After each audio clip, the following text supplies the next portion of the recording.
evening. Thank you all for being here this evening. I know there are a lot of different activities that kind of vie for your time, so I appreciate you being here this evening. My name is Brenda O'Brien, and I'm the Career Education Coordinator for the school district, working primarily here at the high school. One of my responsibilities is overseeing the Youth Apprenticeship Program, and I am happy to present to you tonight some information regarding this program. So a youth apprenticeship is a statewide program available to all juniors and seniors in the state of Wisconsin. A student who is in a youth apprenticeship program is paid at least 450 hours for work, and they have to be paid at least minimum wage, which the last time I checked was $7.25. But if you were paying attention to the slides before this, you saw that the average hourly rate is $15.64. You will receive 2 elective high school credits upon successful completion of the program, and you will take a course that aligns to the work that you do. We call that a course alike, and that is a 1-credit class. So you can either take 2 semester-long classes or a year-long class to fulfill that requirement. You also have an opportunity for a shortened school day. Now, I don't ever guarantee that a student has early release or can come to school later, because I don't know all of the students' graduation requirements that they need to complete their junior and senior year. However, I work really hard at trying to get release time for all students who are in the program. And you will gain highly sought after employability skills that will transfer well beyond any job that you might have in a youth apprentice. It may carry into your careers. There are 16 career pathways, or we call them pathways, for the youth apprenticeship program. My thought in sharing this with you is that not all jobs align to a youth apprenticeship. So these are the pathways that students can choose from. And I also want to point this out because many students or many people understand that the youth apprenticeship program may just be for the trades, and that is not true. There are many opportunities available to students that have a wide variety of different interests. So please make sure that you take some time to look at each of these areas and decide which one might be the best fit for you. When you came in this evening, you should have picked up a stapled packet. And this aligns the courses with the different pathways. So this can be used to get familiar with all the different opportunities within the youth apprenticeship program.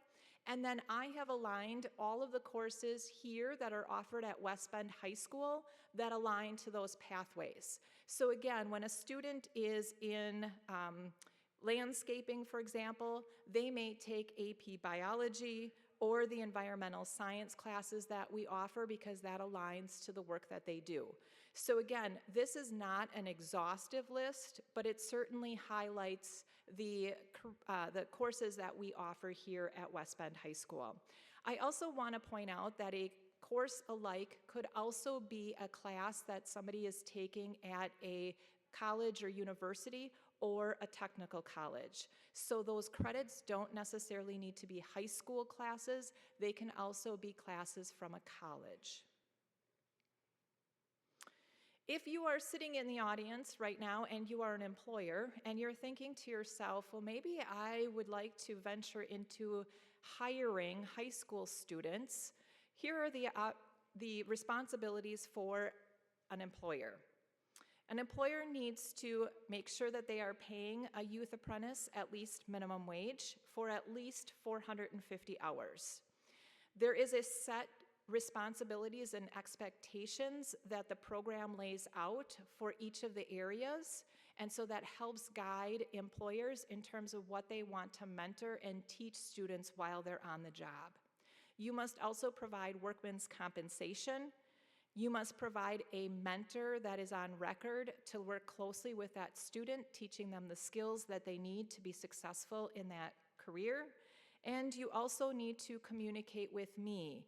So employers meet with me at least 3 times a year. I am in the midst of meeting with employers and students currently. So I meet with employers in September, and then I meet with the employer and the student in January and again in May. So I touch base with all the employers at least 3 times a year. And if they want more time or they need to communicate with me more frequently, I am certainly available to meet more than that. On the student responsibility side, what you're signing up for is you are signing up to complete and commit to working at least 450 hours over the course of the school year. 200 of those hours could be counted in the summertime. So if you get a job this summer and you're a junior heading into your junior year, you get a job this summer, I can count up to 200 hours in the summertime. You can certainly work more than that and get paid for more than that. I just can't count more than 200. And then the rest of the 250 hours need to come during the course of the school year. You must also demonstrate that you are working toward those competencies or those skills that your mentor is going to be teaching you. You also need to attend and maintain passing grades in all of your classes, as well as attendance and behavior. You must also attend monthly meetings with me, so students meet with me monthly. Sometimes those meetings are whole group meetings where we meet with all youth apprenticeship students during the flexi time in the school day. Opposite those months, students have the entire month to meet with me individually to prove hours, to make sure that they're working toward that 450 hours. And then we also check grades, we check attendance, and we check behavior during those meetings. Also during those individual meetings, students are reflecting on their work. So I ask them some reflective questions, and they usually give themselves a grade during that time. They also must be communicating both with their employer and with me. So I have the expectation that if students are not able to make a meeting, or they might forget about their meeting that they had with me individually, I make sure that they are communicating with me, and then also for their employer with any time off or any conflicts that might be happening with their schedules. A successful youth apprenticeship student will be committed to giving 100% to their experience over the course of the school year. No employer who hires high school students expects students to know everything when they walk into the job. It is the responsibility of the mentor to show students what they need to be doing and teaching them the skills to be successful. So if you're sitting in the audience right now and thinking that maybe you don't have any experience at all, that's okay. That's why this program exists. It exists to give you the experience that you might want heading into your career. So please don't think that you have to have all of this experience before you are hired. You just need to show that you are committed to working. You also need to commit to learning from your mistakes. Again, employers know that you're going to be making mistakes, and they expect you to do so. You also want to make sure that you are showing responsibility. That means that you are showing up for work on time, you're working hard, and you're communicating anything that might be getting in your way or interfering with your ability to work. You also need to make sure that you are mature. You are going into the workplace where there are most adults working. Most of the time, employers might hire 1 or 2 high school students, and the rest of their workforce are adults. So students need to understand that it is an adult workforce, and they are expected to have the same expectations as other employees. And students, I can't stress this last one enough. I don't communicate via Snapchat. I don't communicate via text messages. I communicate via email. So please, please, please check your email often. At this time, I am going to invite some students as well as employers to give you some of their perspectives so that you're not just hearing from me, you're hearing from employers who have hired high school students and the high school students themselves. So without further ado, I'm going to invite Amelia to come up and speak about her experiences as she's hired at Glacier Hills Credit Union.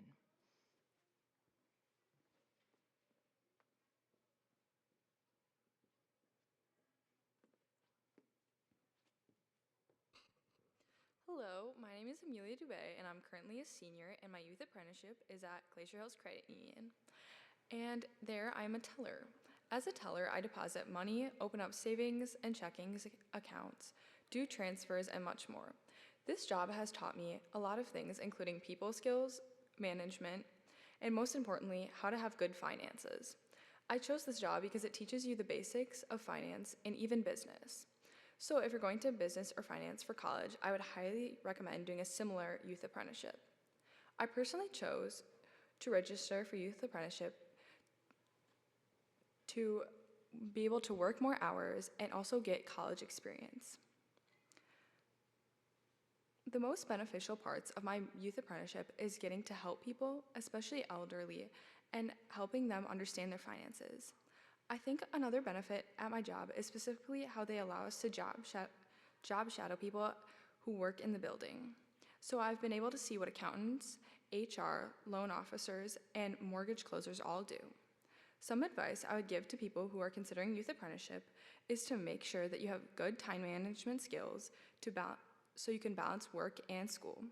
I would also recommend emailing or filling out digital applications to potential jobs. Another important thing is to be prepared for job interviews and make sure you make a resume. After this, I plan on attending UW La Crosse as a finance major, so if you have any questions on personal finances, being a finance major, or working as a teller, feel free to ask. Thank you.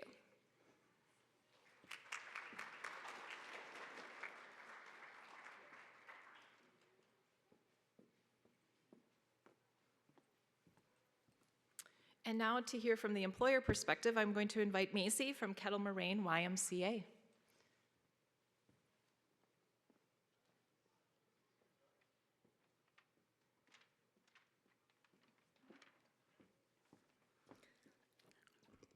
All right. Hi, everyone. As Brenda mentioned, my name is Macy. I am on the HR team at the Kettle Moraine YMCA. I am so excited to see so many students and parents here today ready to learn more about the Youth Apprenticeship Program. So if you are hoping to be a future teacher, future coach, work in pediatric healthcare, athletic trainer, work in a nonprofit in any capacity, be a future psychologist or counselor, the YMCA Youth Apprenticeship Program is for you. So the education pathway is in its second year this year, and we're excited to be a partner in all of the different areas for education. We offer early childhood education as well as school-age education pathways. Our youth apprentices work in so many different areas. The largest ones are early childhood education, or our daycare and childcare settings, as well as our before and after school programs and our summer day camp programs. But in addition to those two main programs, we also have youth apprentices teaching group swim lessons, teaching youth sports classes, gymnastics coaches, and youth development and youth enrichment classes. Last year, our apprenticeship program hired 11 different students throughout Washington and Ozaukee County. This year, we are fortunate to have hired 14, and we hope to keep the program growing in the coming years. One thing that works really well for us is our flexibility that we can offer in schedules at the Y. We understand that school, sports, and activities are important, so we try to do our best to build your schedules around that. And because everyone at the Y is a teacher in some way, it's easy for us to shape your roles around what sort of apprenticeship or experience you're interested in getting. So really, if you like working with kids in any capacity, we'd love to talk with you. I left some business cards for Brenda to hand out. I'm happy to answer any questions that you have. But as a youth apprentice at the Y, you are getting hands-on teaching experience, you're learning how to lesson plan activities, and you're learning parent and child communication every day. And you get to see firsthand what it's like to work with kids as young as 6 weeks old up to the elementary school age. One of the best parts of the program for us is seeing how much the apprentices grow. We watch them gain confidence, build strong relationships with children and families, and start to see themselves as educators. It's pretty amazing to see a young person realize they can make a real difference in a child's life. Many of our apprentices go on to continue working for us or pursuing an education in early childhood education, teaching, or related field, which is a huge win. And of course, there are challenges. Balancing school, training, and the responsibilities of working in licensed childcare before and after school program takes some planning. Our youth apprentices need guidance, patient, and strong mentors, but those challenges make us stronger and help us create a stronger learning environment. And if you're an employer thinking about the youth apprenticeship program, my advice is to go for it. Be patient, be supportive, and remember you're helping someone figure out their future. The Y is a great place for the youth apprenticeship program because we believe in learning by doing. We care about relationships, and we're committed to growing both our kids and our educators. Investing in youth apprentices is really investing in our community. So with that being said, again, any way that you are interested in working with kids or being a future teacher, there's some places don't offer formal experience without a college education in teaching or student teaching, so it's a great way to figure out if you like working with kids in any capacity. So thank you all so much and have a great night.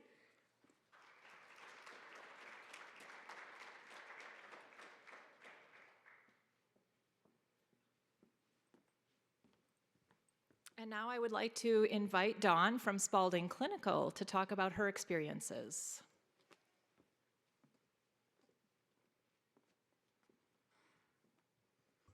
Adjust this for the short people. That's me. Hi, everybody. My name is Dawn Munoz. As she said, I'm with Spalding Clinical Research. We're actually located right here in West Bend off of Silverbrook. I don't think a lot of people really know we exist. I know we do high school tours through our facility sometimes as well, so if you do know us from that, then thank you for coming by and learning. One of the things I kind of wanted to say is you may or may not be familiar with what we do, clinical trials. If your reference point is that popular series that everybody's watching now, including myself, Stranger Things, I promise you and can reassure you that we don't have any demogorgons in our basement, and that is not what we do in our facility. It's not a true representation of clinical trials at all.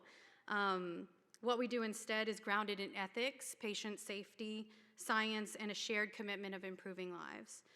We chose to be a part of the youth mentorship program. I lost my spot. Specifically because clinical research on itself really depends on people. We saw an opportunity here to help people who are curious and mission-driven people really understand what we do and really get a foot into understanding all the different aspects that healthcare in itself has to offer to individuals. I think a lot of people don't even understand that this pathway is here, and it's built not only with the healthcare portion, but also STEM. We have a lot of opportunities for that as well. Clinical trials here that we do, they're complex trials, they're highly regulated, and they're constantly evolving, and we need talent in our industry. The Youth Apprenticeship Program actually allows us to help build talent. It helps us really educate the youth and educate the community around us to understand that you can have a future job that may affect help developing medications. May end up these medications may end up helping people anywhere from 10 people to millions of people, and worldwide at that. Our reach is kind of all across the globe when it comes to that. With structured training, mentorship, the apprentices grow into dependable contributors in our company. We rely on them to do some of the procedures that we have on participants. Some people would call them patients, but we actually have normal, healthy volunteers that come in our facility, so it is participants. And that's why it's a good foot into healthcare as well, because you're not worried about kind of doing something wrong to maybe someone who is in need and is a patient in that accord.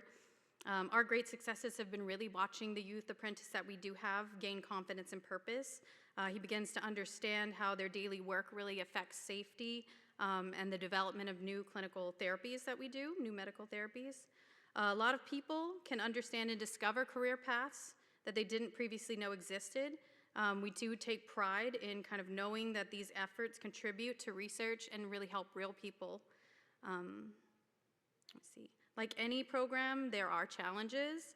I think this program in particular, if you're looking into it, just understand that it requires time and intentional planning, but the return on investment is very significant here.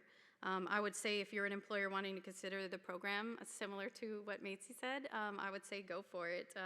Take the leap. It's a mission that I really feel is worth supporting. I know I've talked to Brenda about this before, but we're open for all kinds of other individuals who might be interested. And I would say if you're a youth considering the program, it does offer paid and hands-on experience. We provide mentorship at our facility. We would partner you up with someone as well, and a clear pathway into a meaningful career, which would help support clinical research that does improve and save lives around the world. So thank you very much.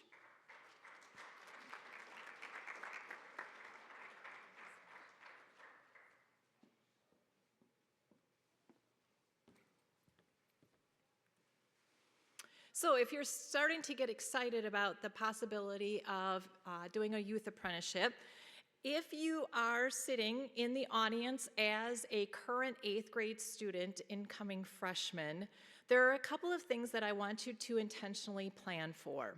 Number one, as you are starting your freshman year, please make sure that you pay attention to what your strengths and what your interests are.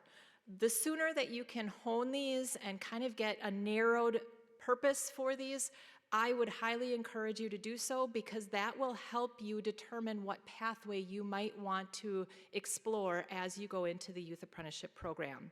You also have to know your areas of growth, what areas you want to grow your skills in, and as importantly, your non-interests. Start to narrow out or eliminate some of the areas that you're not interested in, because that's as important as finding out what you are interested in. Begin to explore some of the career pathways. During the Gearing Up presentation, I talked about job shadows. I can't stress that enough. Please make sure that you take at least a day during your freshman year to go into a workplace that you might be interested in working and see what they do. Spend some time there. Take some time to talk and ask questions with the employees there so that you get a flavor for what that experience might look like. And then lastly, I would encourage you to take an introductory course, either your freshman or your sophomore year. So please use that stapled packet as your introduction to what types of courses you might want to take your freshman and sophomore year, so that you get experience in what types of skills you might be doing in that career pathway.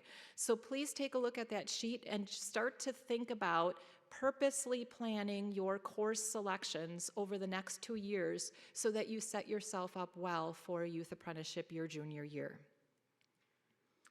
If you are current freshmen in the audience, wondering what you can do to help prepare yourself for a youth apprenticeship, I'm going to say the same things apply as incoming freshmen. So again, know your skills. Start to rule out what you aren't interested in doing. Do a job shadow. And again, be intentional about the courses that you're taking. Make sure that you get some experience in that area to see if it's something that you might enjoy doing. You will have the ability to fill out an application next year at this time. So in January of 2027, you can begin the formal process for applying for a youth apprenticeship. If you are a junior or senior, incoming junior or senior sitting in the audience, you have the ability to start to fill out the application. That is the first step in the process, and I'll talk a little bit more about that in just a few minutes. But you do want to make sure that you get that application filled out so that you have an opportunity to continue working with me until you find that placement. Last one is you're going to start to secure employment. I am not able to guarantee a student a job. I can't make an employer hire a student, and I can't go on the interview with a student. So students, you have to ultimately secure the job. However, I can help you find a possible job. I have a spreadsheet of all the wonderful employers who have already hired high school students and want to continue hiring high school students. And I also have a lot of connections within the community that I can send you to so that you can start the application process. I'll also talk about how else I support employment, but please make sure ultimately it is your responsibility to find that job. I can support you in the process, but ultimately you need to secure employment. So here's the ideal timeline of how this all works. So you're going to fill out the student application by March 1st. If you don't currently have a job and you would like my fullest support in finding a job, please make sure you return that application by March 1st. If you have never had a job before, I also strongly recommend that you email me a resume. So there isn't a place on the application to attach a resume, so please make sure that you are emailing me your resume so that I can forward that on to possible employers. You also need to make sure that that application, once you submit the application, the parent or guardian you list first in the application is going to get an email that gives me consent to exchange information.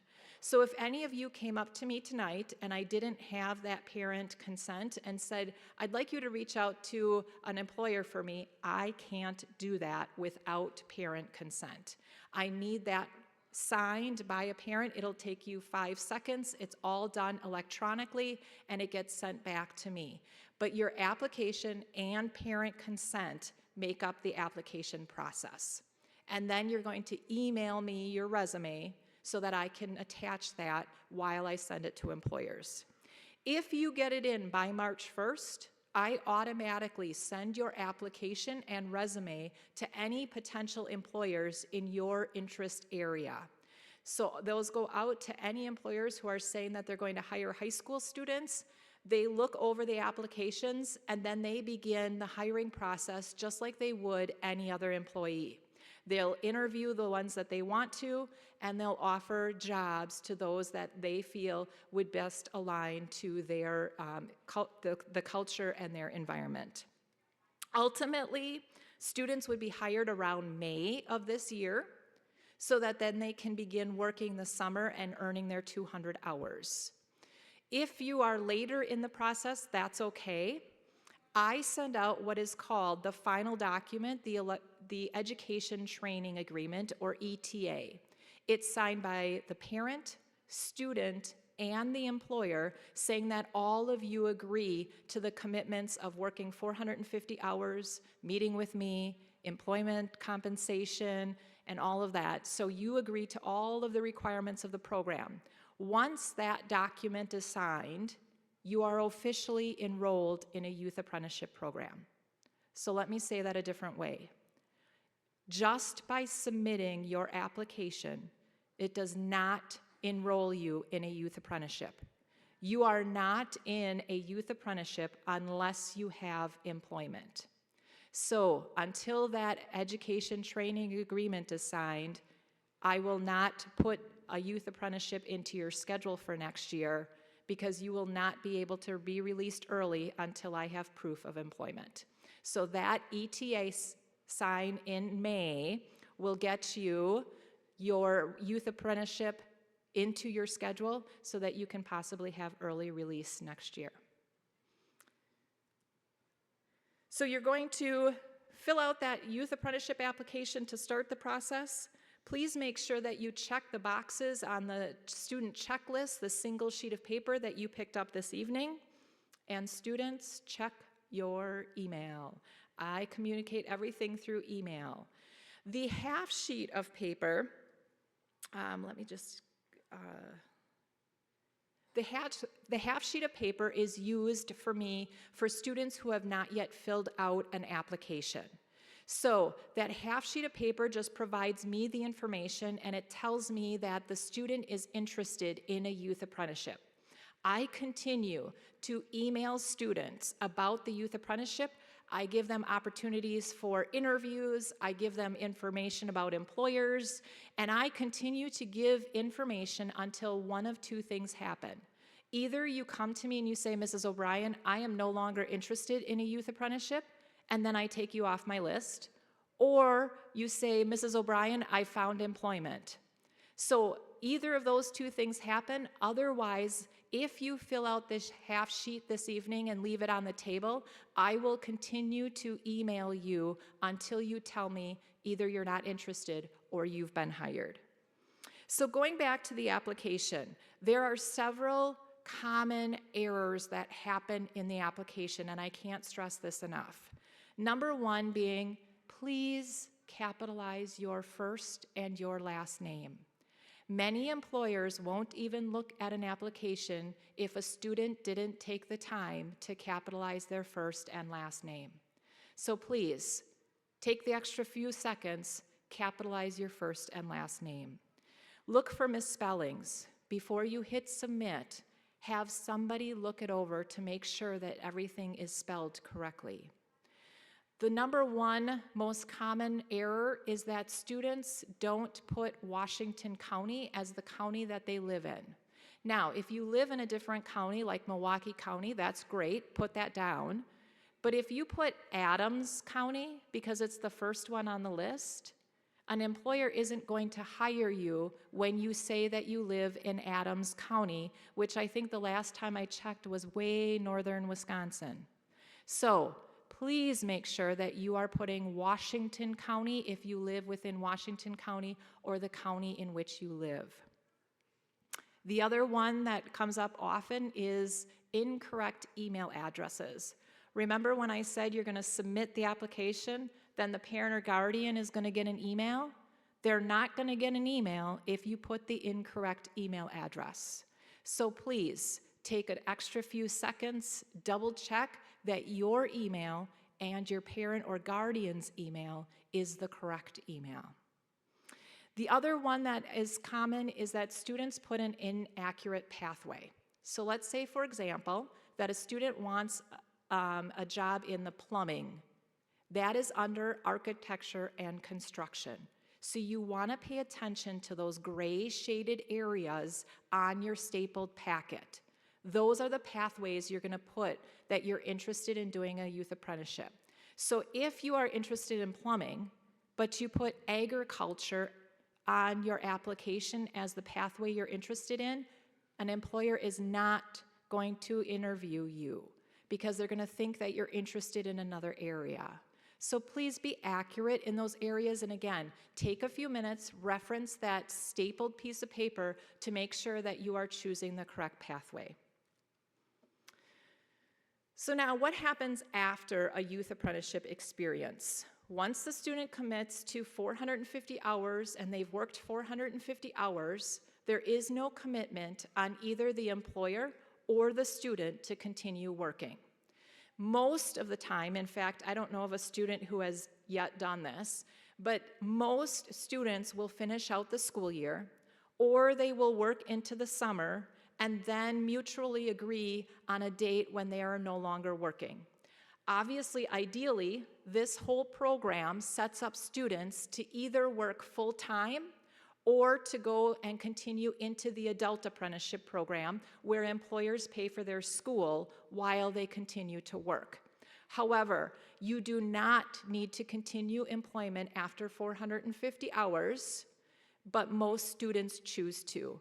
And in fact, most students who go off to college will come back to their job during breaks to continue working the job that they had as a youth apprentice. And then also, just make sure that you are also paying attention to the type of job that you want to have. So some students I hear are just choosing a job to have a job. What I ask you to do is really think about what your career pathway is after you leave high school and really make the best informed decision that you can about the pathways that you're choosing.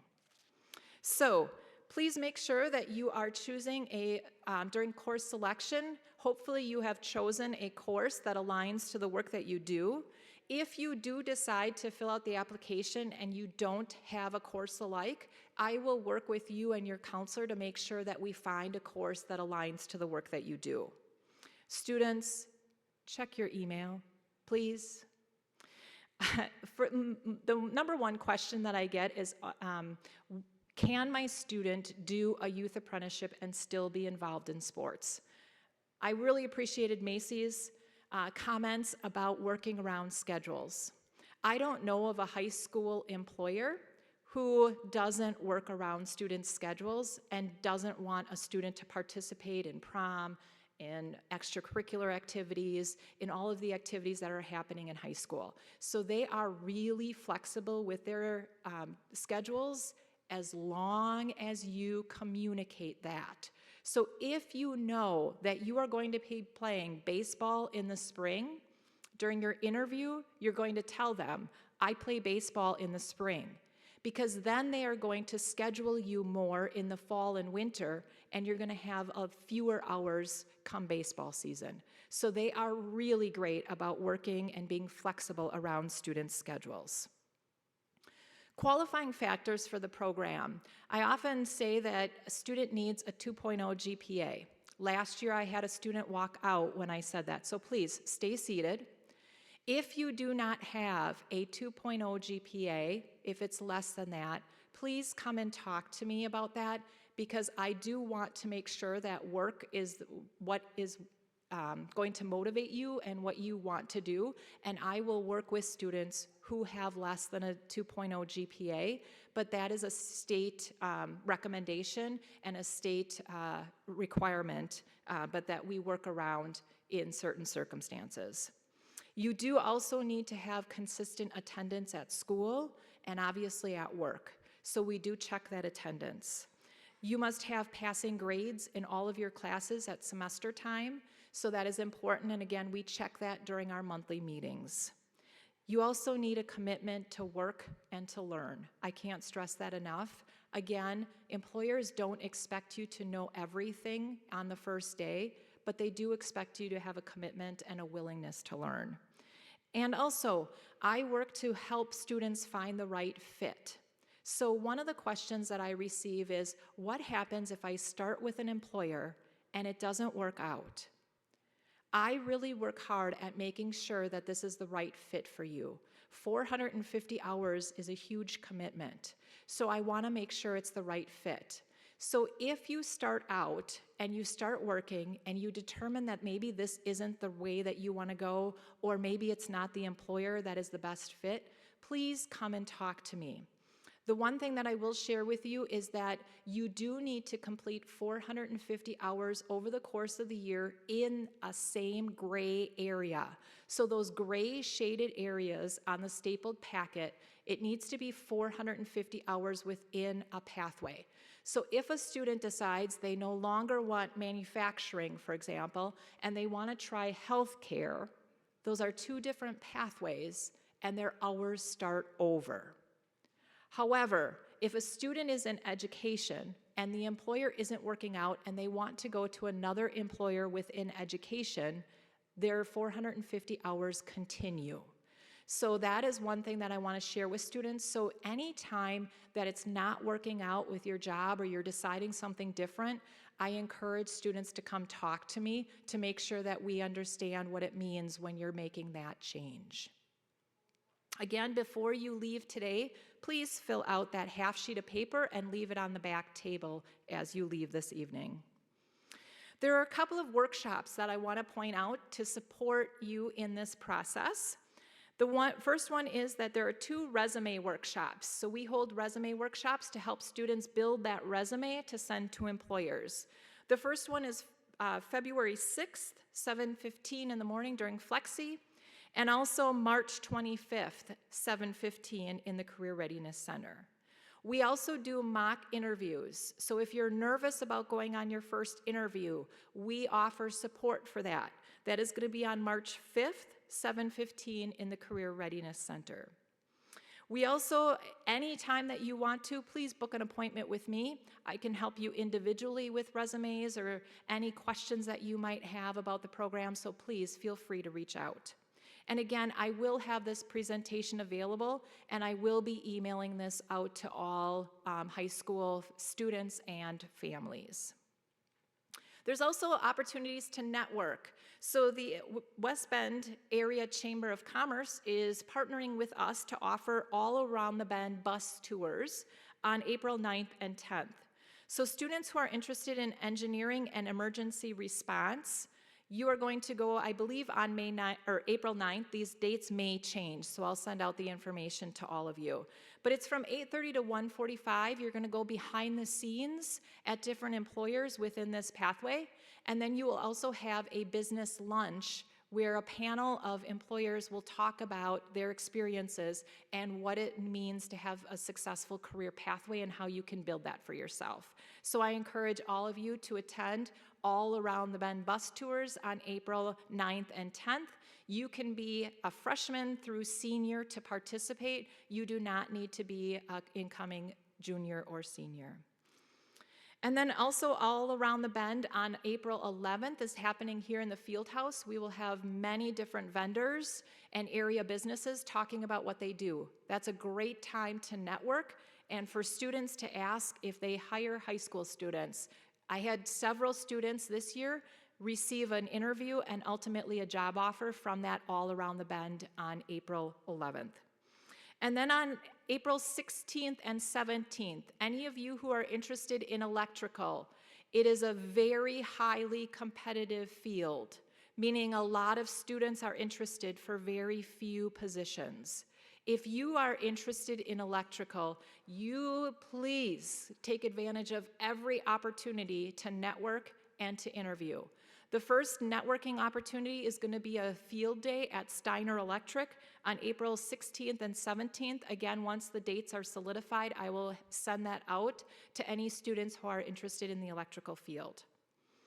There are a couple of hiring events specifically to hire students in the youth apprenticeship program.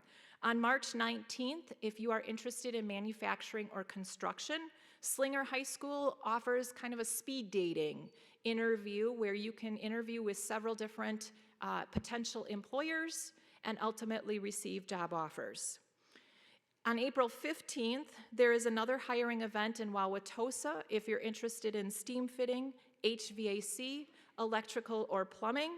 Again, you do need to register for that, so please make sure that you are paying attention to the emails that I will be sending out. And then on April 16th, we are hosting a summer hiring event that many of our youth apprenticeship employers come to, and they certainly extend an interview opportunity for students at that event. That is happening over the lunch hours here in the South Gym at West Bend High Schools. At this time, I'm going to take any questions from the audience about the youth apprenticeship program that I could offer or clarify. Go ahead. So the application, where you can find that is either in this PowerPoint presentation that I will be emailing out. Otherwise, if you fill out the half sheet of paper, I email an application to each of the students who fill out that half sheet. So you will receive it via email, or I will send out these PowerPoint slides in the Skyward email to families and students.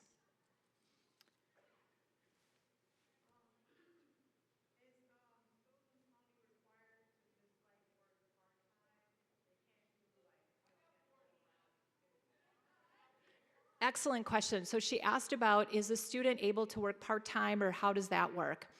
I have students doing hours a variety of different ways. I have some students who start at the job site at 6 a.m. every morning and come to school around 10 a.m. I have other students who leave about noon. They go to their job site, work a few hours, and then go home. I have some students who work just on the weekends, and they work 10 hours on the weekend, and they fulfill their hours.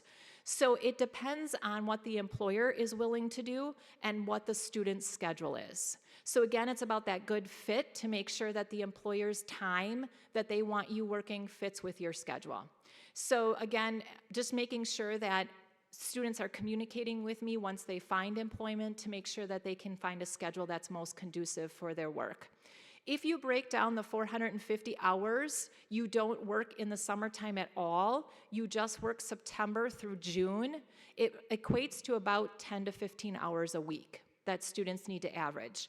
At the start of the school year, when I meet with students, I tell them to come talk to me if they start to fall below 10 hours a week consistently, because then I become kind of concerned about making sure they get that 450 hours. But if they're working consistently 10-hour weeks, then they should be able to have no problem making that 450-hour requirement. In fact, in December, when students proved hours, I think the average was about 600 hours at that time. So I have students working well above the 450-hour requirement. Other questions? Go ahead. Excellent question. As a freshman, should he start building a resume now? Yes. All employers of high school students, I have an advisory team that's about 30 members within the community. We get together 3 to 4 times a year. Every employer has said to me, really what they're looking for on a high school resume is courses that you've taken in high school that have given you some experience with the pathway that you want to have. So unlike most resumes that you will use as an adult, your high school resume that you build with me will have the courses listed that you've taken in high school that align to the work that you do, which is why I strongly recommend that freshmen and sophomores start to take some of the classes in areas they might be interested in so that you can add that to your resume. So yes, please start building your resume as a freshman. Other questions? Go ahead.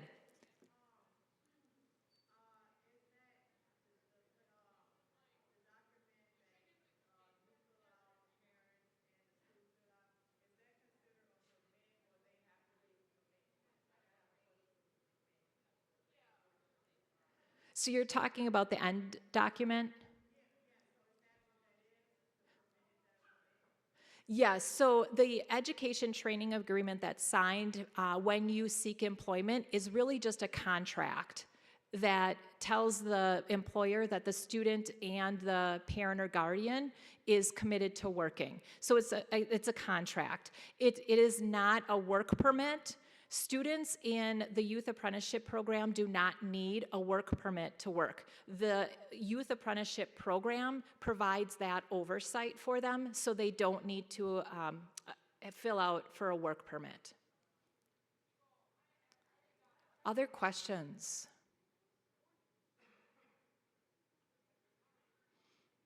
All right, seeing none, I will be here after in case you have any kind of individual questions that you might want to ask me.